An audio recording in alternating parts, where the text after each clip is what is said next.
Where the stage is set for the FIFA Under-20 Women's World Cup starting tonight. And there's definitely no better way to start than you having two finalists talking about the champions of 2012, the United States and Germany, clashing tonight. And of course, if you remember what actually happened in Salvador, where you have Spain and Germany, Spain and the Netherlands actually starting it, Spain being the world champions, and of course, Netherlands, the finalists, of course, they actually lost to Spain by a lone goal in the last World Cup. And this time around, you also have the United States and Germany clashing, and these were the finalists in 2012. And with that, United States won by a lone goal. So what's going to happen in Canada tonight in Montreal? That's the venue definitely of the game between these two sides. Actually, Edmonton. So that's the venue of the game between these two sides who will be setting the pace for the FIFA Under-20 Women's World Cup starting today. This is Channels Television, broadcasting live from Lagos. I'm Cecilia Morogbe, and you're watching Sport This Morning. First, let's take a look at the headlines. We're starting with this one. Coach Stephen Keshin is saying that the deal has not been agreed with the Nigerian Football Federation. There's actually rumors everywhere that he has agreed a deal with them. But the only thing he said is the fact that he has agreed to continue as the Super Eagles coach.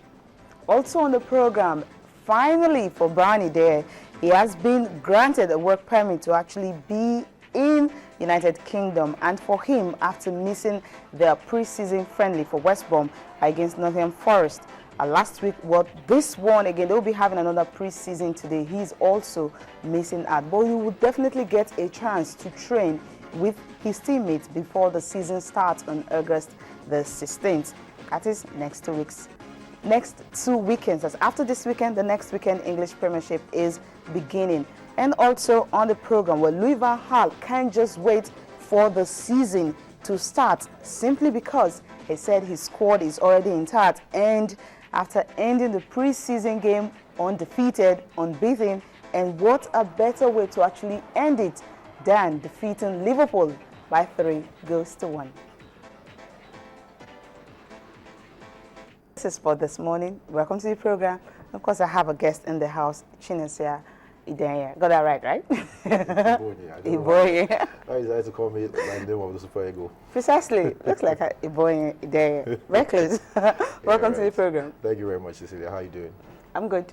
Okay. What is Super Falconet to be in action tonight? Because before they'll be in action tomorrow, Thursday night, 12 midnight, definitely. Yeah, it's going to be like 12 midnight. So we actually want you guys to talk to us on our different social mechanism on Facebook and on Twitter.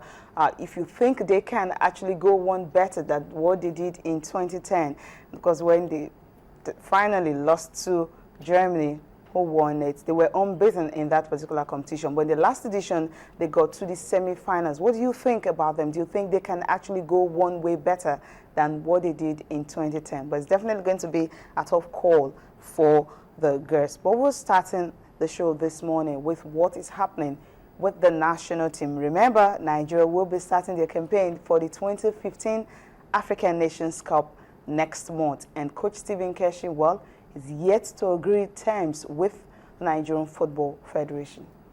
Well, Cecilia, you wouldn't blame Stephen Keshi, would you? You know, his last deal with the NFF, how many points were actually upheld? You know, he's supposed to have an official residence. He didn't get that. He's supposed to get an official car. He didn't get that. His salary was being owed for months on end. So definitely, if he wants to come back as the coach of Super Eagles, if he wants to take back the job. But he said he really wants to come back. I'm saying, but he would definitely want things to be put, you know, in order, things to be done properly.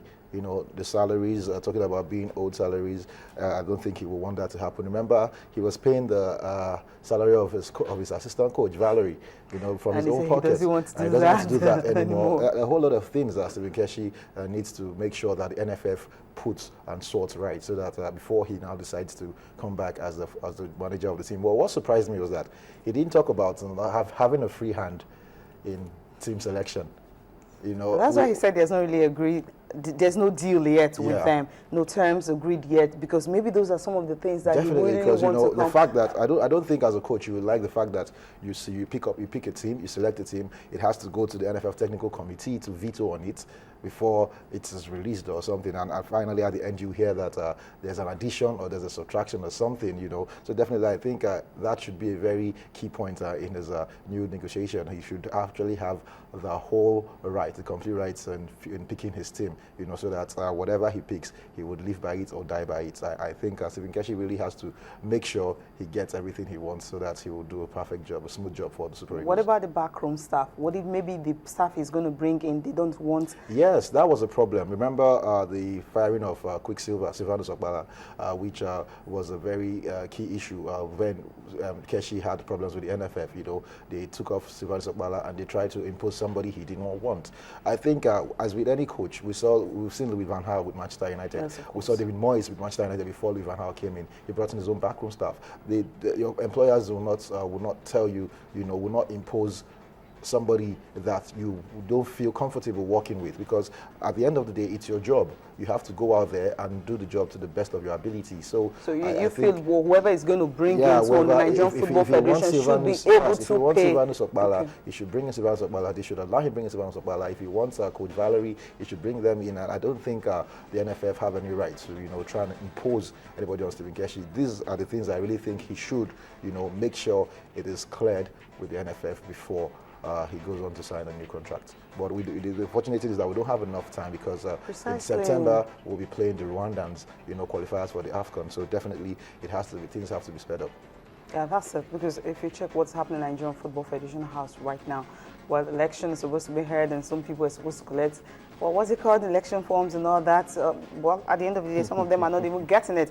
But I hope they can resolve that early enough so that the constitution will definitely be on the qualifiers and also on giving Keshi the new contract he so much wanted. Okay, moving on now to some transfer gist, talking about our own Brownie there. Well, finally, he's packing his bags back to England, and of course he will be able to train with his teammates before the season starts. He has been granted the work permit he has sought for a long time. Yeah, of course. I started the show. You called me there. I wouldn't mind if I could get his check. You understand? The record signing. What about the pressure that comes with it? Of course. Remember, was it Obafemi Martins in Newcastle? He had the pressure of wearing the number 9 shirt, the legendary number 9 shirt that was vacated by Alan Shearer and everything. Now his Brownie Dyer has gone to West Bromwich Albion. We didn't even see that coming at all. From Dynamo Kiev.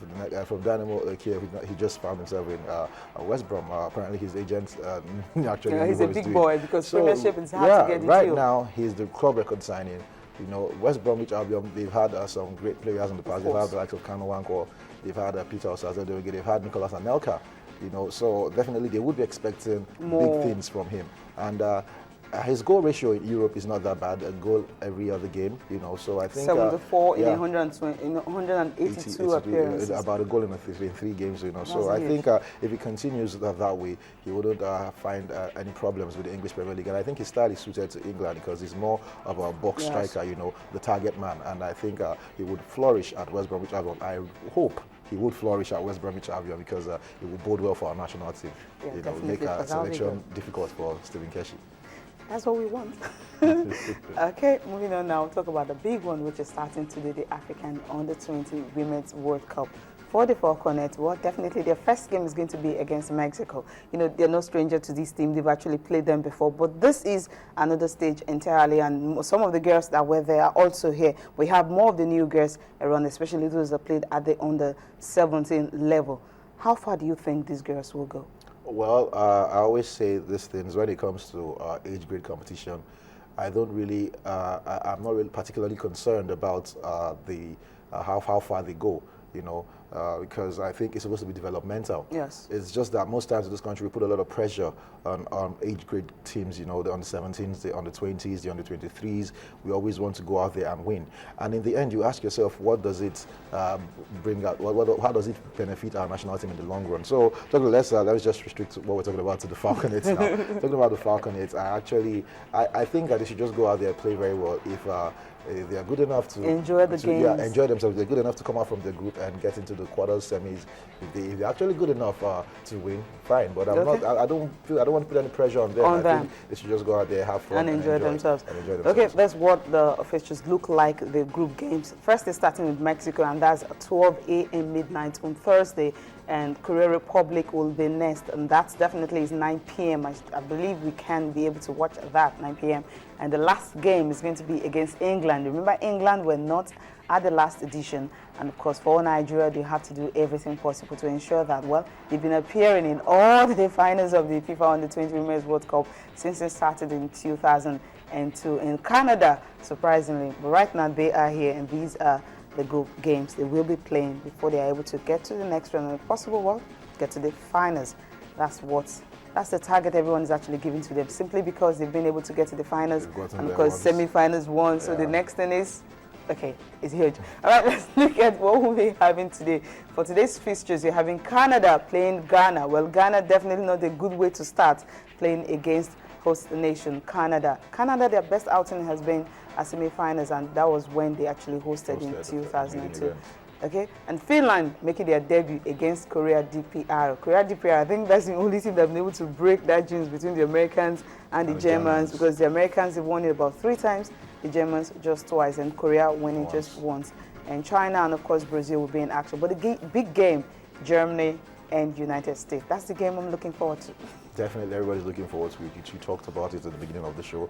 It's like the World Cup opening game where the runners-up from the previous edition came face-to-face with the champions. So definitely we're looking forward to this one. The Germans, when it comes to this age group, they sort of have a very good youth system. Yes. Male, female. We've seen the progression in the male, national team, and also I'm expecting them to. In fact, I can't wait. I just cannot wait to watch this particular game, because I know it will be something we would relish, because the Germans, the Americans, they've developed sort of a rivalry, because they are powerhouses in female football. So it should be a good game. We will get to watch that one, and apparently we will not be disappointed.